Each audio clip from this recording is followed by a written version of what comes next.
Let's try the next problem. This is transformer connection number 11. This time you can see that we've got a system voltage 13,200 volt, 3-phase 4-wire. There again we know we have a Y system because it's 4-wire, and that this 13,200 is our system voltage or the phase-to-phase value. Phase-to-phase down here, then we know we have 13,200 volt. Phase to ground, if I take this phase-to-phase value, 13,200, and divide it by 1.73, we'll come up with 7620, or near that, for voltage. Alright, down below our transformer rating, you can see is 7620 slant 13,200Y. The high side stating that if I had a 7620 system, I would connect delta. If I have a 13,200 volt system, which I do, I'll connect Y. So we need another Y high side connection. So let's draw that diagram in there as close as we can. My hand's fine. Kind of practice drawing Y. It's a little practice, you can come pretty close with it. We know that we can label the phases in there, A, B, and C, and they always go clockwise. Alright, now we want to go up to our rating on our low side and figure out what kind of a connection we need to get 120-208 3-phase 4-wire. Remember, on the low side, to determine what kind of a connection we're going to have, we go by the numbers. In this case, we've got 1 to the square root of 3. I've got 120 to 208. That's a parallel network connection. The only way we can get that that voltage, you see, is to connect up Y. So that means that we're going to have a Y on the high side, we're going to have a Y on the low side. We know that we want a standard connection. We know that for a wye-wye and a delta-delta that we can get a 0-degree displacement. Standard connection is always the least possible. We know that we can get a 0-degree displacement. So my diagram is going to look exactly the same way. A is going to stay exactly in the same place. So we'll draw another Y. There again, try and get it graphically halfway accurate. Not to scale, but get your angles as close as you can. We know that A is staying in the same place, B, and C. We have a wye-wye connection. That means then we cannot float the high side. Every time you have a wye-wye, both sides have to be grounded. At all times, a Y on the low side is going to be grounded in the center. But when you have a Y on both sides, then the high side has to be grounded as well. You can't float it. Okay. What we need to do now is to label this for transformer numbers. And of course, there again, we'll just go right around the horn. Transformer 1, transformer 2, and transformer 3. Those vectors that are parallel represent the same phase angle and of course the same transformer. So this would be transformer 1, transformer 2, and transformer 3. When you have a Y low side connection, you always want to put your polarity or identify the terminals on the low side first. The reason for that is that when we have a 3-bushing transformer like we do here, we're going to have to parallel the internal connection so that we get 120 only out of this transformer. And when we parallel internal connections, what we'll use is X1 and X2 in all cases. So when I parallel this, these are additive transformers, of course, because my coil voltage is under 9,000 volt and my transformer rating is under 200 kVA. So this is my X1, this is my X2. I'm going to parallel by using those two terminals. In other words, between those two, I'm going to have 120 volt only. There won't be anything tied to the X3. This X3 terminal up here, there's nothing tied to it on the inside. Of course, grounded out. Our H1 and our H2 are always in the same place. Now, on a low side Y connection like this, with a 3-bushing transformer, at all times our X2s have to be inside and of course grounded. That means all of those on the outside are X1s. Now what we've done is to establish our polarity on the low side. That has to be going in that direction. In other words, transformer 1 has to be going east. Transformer 2 has to be southwest. Transformer 3 northwest. So for the same corresponding vectors up here, we're going to have to make sure that they go also in the same direction. So if we're going east with one, we'll go on the high side east as well. So everything on the outside is going to be H1, and our H2 is on the inside. Of course, that's our neutral. There's our lowercase neutral. Now the reason why we've labeled our terminals on our low side first is because it doesn't make any difference which way they go on the high side. It's just that they have to correspond to those on the low side.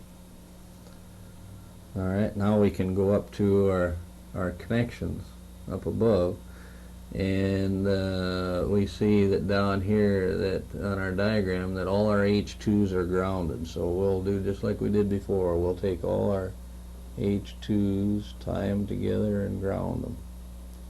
We're going to have the identical high side connection we did on 10, really. Then we're going to go transformer number 1, H1 goes to A, transformer 2, H1 goes to B, transformer 3, H1 goes to C. Then we have our high side connection made. Let's tie all of our grounds together, ground it out.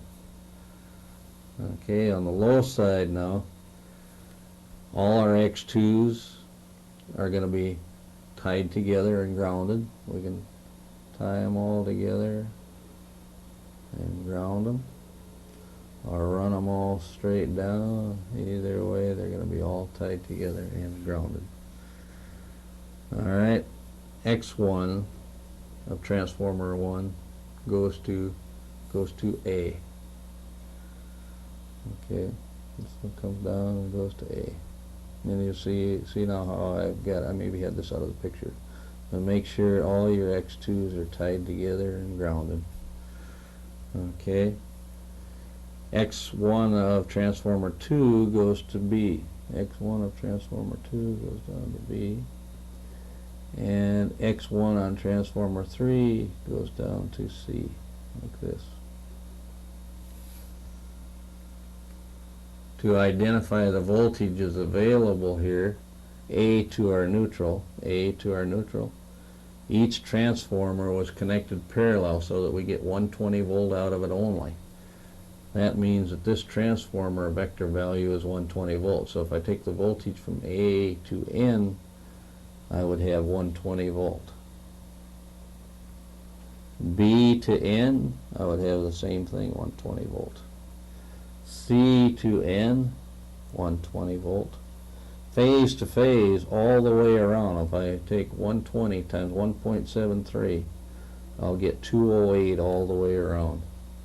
So we'll have 208. Our coil voltage, that voltage is actually on that transformer, is the phase to ground value on a 13200 volt system. So we know that our phase to ground value is 7620. To find our coil current, we're going to take 25,000 and divide that by 7620, and we'll come up with 3.3 for a value of coil current. So we're going to have 3.3 amp for coil current. Again, we have a Y high side, so that our line current and our coil current will be the same. That means we have, again then, 3.3 amp for line current. To find our fuse size, we take the 3.3 times 1.25, and you'll come out roughly with 4.1 amp. And with that, we have our connection made. Let's try another problem. This one comes from the third section of the fourth year. This transformer problem is number 20. You can see that we've got a 4160 system, 3-phase 4-wire. Again, we have a Y system. We know the 4160 is the phase-to-phase value, so we'll indicate that. 4160 phase-to-phase. We know that if we divide that by 1.73, we'll have the phase-to-ground value, which is 2400, and we want to indicate that. Alright, now we've got the high side voltages identified. The next step would be to go down to our transformer rating. You can see that we have a 4160 7200Y transformer on the high side. We know from that rating that that transformer is good for a Y or a delta. It states that if we have a 4160 system, we would connect delta. If we had a 7200 volt system, we would connect Y. We have a 4160 system, so we'll connect delta. That means the high side diagram over here will be delta, so we'll draw that in. Try and draw it graphically close, not to scale. Alright, we can identify the phases. There again, we want to go clockwise around our diagram because that's the way our voltages are generated, so we'll have A, B, and C. We can see from the transformer capacity, 25 kVA, and the coil voltage on our transformer below 9,000 volt, that this is an additive set of transformers. We can identify their polarity. From the low side rating 1 to 2, we know then that we have a delta low side connection. The displacement is alternate. We know that a delta or a wye-wye connection, that an alternate is 180 degrees. That means A is going to go 180 degrees through the center of that diagram to the opposite side. Same way with C and B. We know then that the low side diagram would look like this.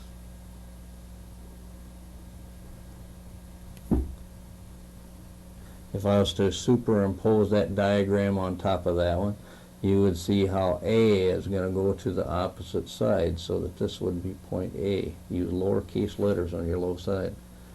B is going straight across the diagram to this point, and C across and over to this point over here. We know from the low side rating 120 240 volt then that we want 4 wire. What we're going to do to get this 120 volt is center tap one of our transformers. Normally, if the lighting load was high, we would have one transformer larger than the other two. I'll go into that in a little bit. In this case, we don't, so it doesn't make any difference which one we ground. We'll ground number 1 like this, and of course that makes 4 wire out of our neutral. Then would be in the center of transformer 1. When we identify our polarity and our transformer numbers, we want to make sure that they go in the same direction. In this case, we haven't got a Y low side, so it doesn't make any difference which way we go.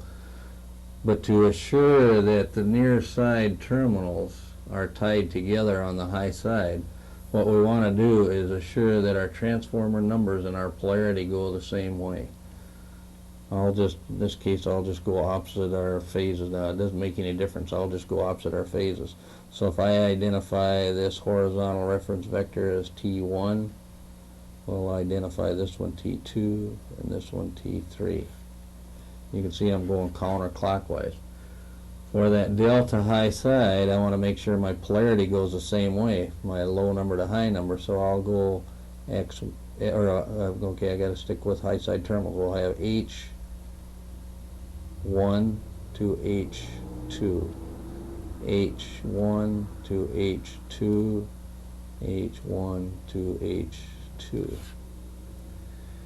My corresponding vectors on the low side, of course, have to also match. They have to go in the same geographic direction. You see transformer 1. This would be transformer 3. This would be transformer 2. Transformer number 1 is going east on the high side. That means on the low side the same. So I'm going to go X1, X2, and X3. X1 to X3, X1 to X3. Then we have our low side diagram drawn. From there we'll go up to our internal connections and the terminals of our transformer. We know that we would have H1 and H2 for high side terminals. We know we have an additive transformer, so we know that we would have X1, X2, and X3. We know that we want full value out of that transformer. To do that, we know that we would have to connect series.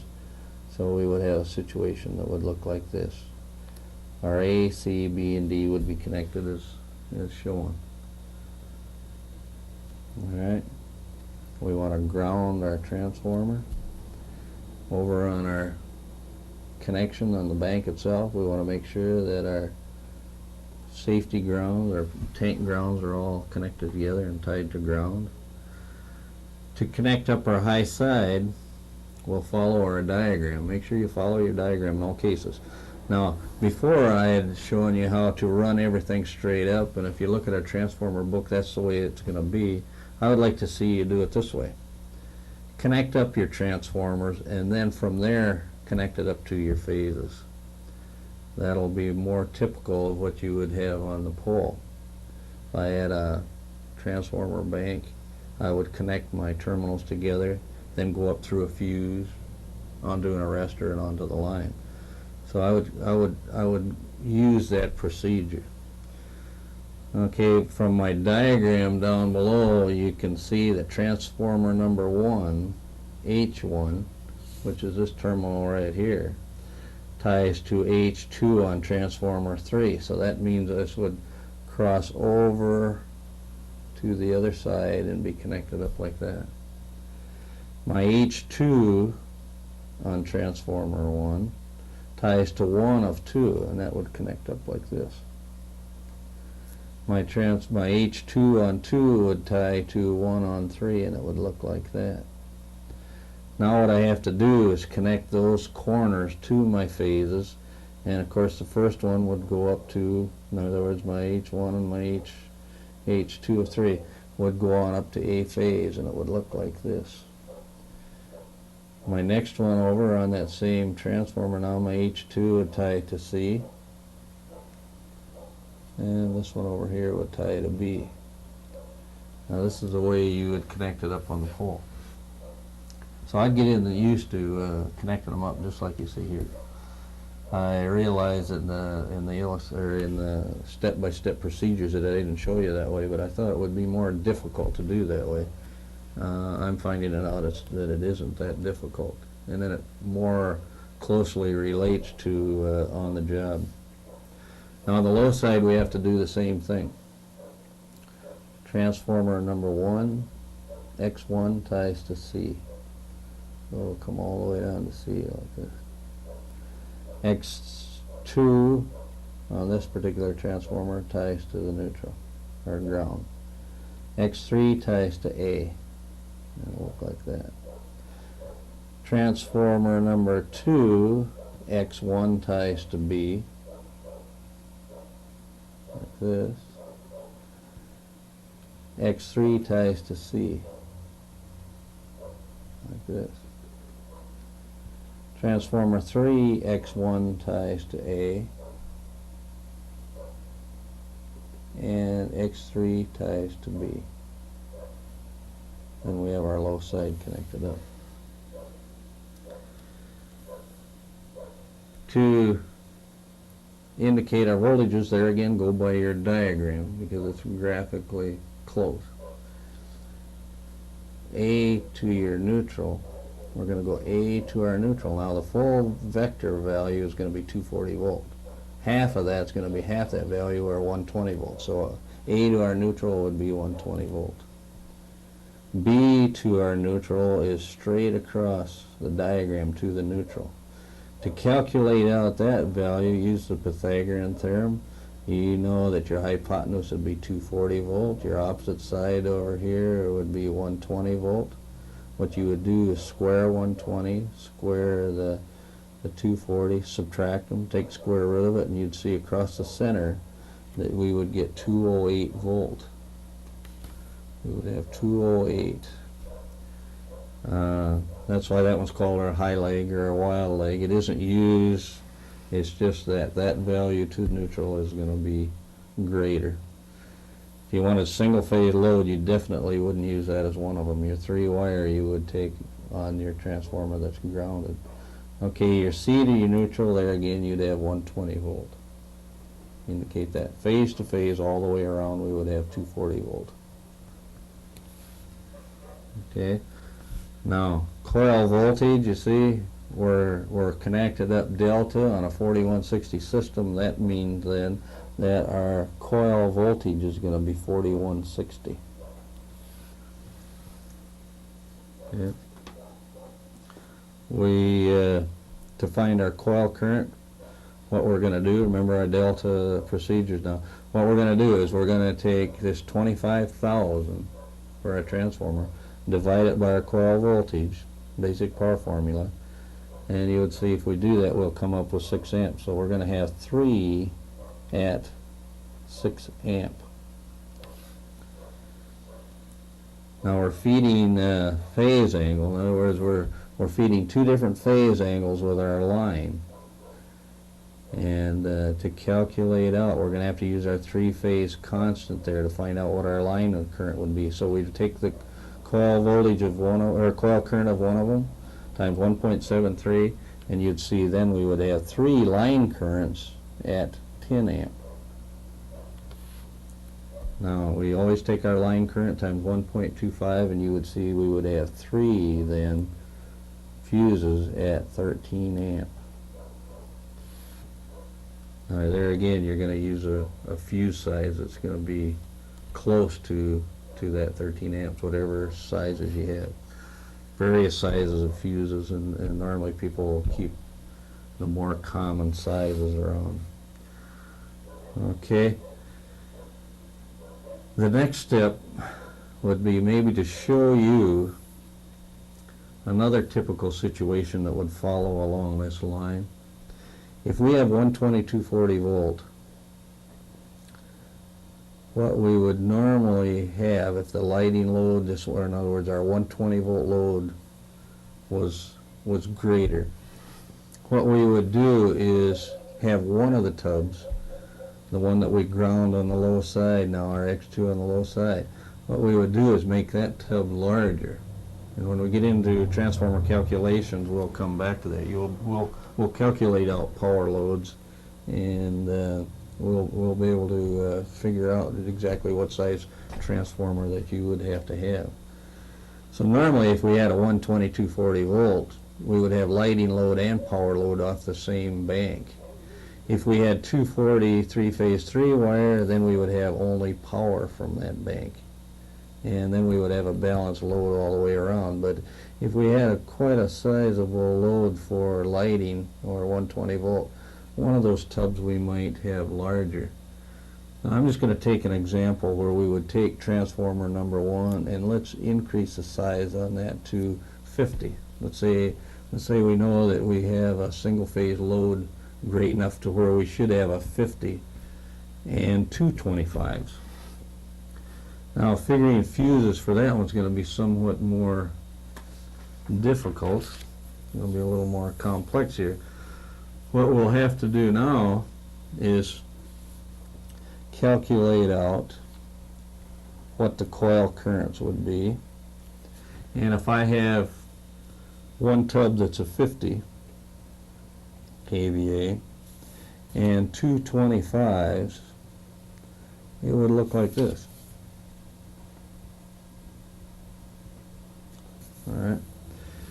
Now you can see that I would have my coil voltages would be the same. In other words, I'm going to have 4160 for my coil voltage. My coil currents would be calculated separate. I would have my 6 amps for each of my 25 kVA transformers, but I'm going to have twice that, or 12 amp for my 50 kVA. So when I put my coil currents down now, instead of saying 3 6 amp, what I'm going to have is 2 at 6 amp and 1 at 12 amp. Alright. Now what we want to do is find out what our line current is going to be. And here's where the picture is going to change somewhat.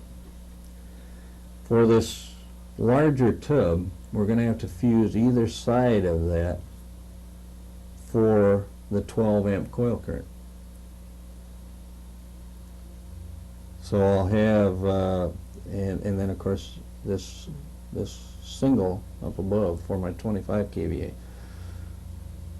So now this 112 amp that I had, either side of that, the line on either side of that, I'm going to have to use the 12 amp to find my line current. So now what's going to happen is I'm going to have two. I'm going to use this 12 amp. I'm going to have to multiply 12 amp times 1.73. I'll have 2 at 21 amp then. In other words, on either side of that larger tub I have to fuse greater. If one was smaller, I wouldn't be getting full capacity out of that transformer.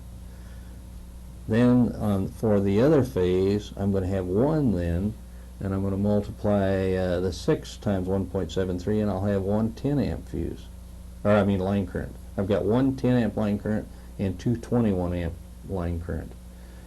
Then for my fuse size, I'll just continue on, take my 10 amp times 1.25, and I'll have a 13 amp fuse. And for my 21 now, I'm going to multiply that times 1.25, and then I would have 2 then at 26 amp. Now this is going to be a more typical situation if you have a 4-wire delta system, because your single phase load tied to that bank is going to add more load to the one that is grounded than it will the other two. 2/3 of my lighting load comes from the tub that's grounded on the low side.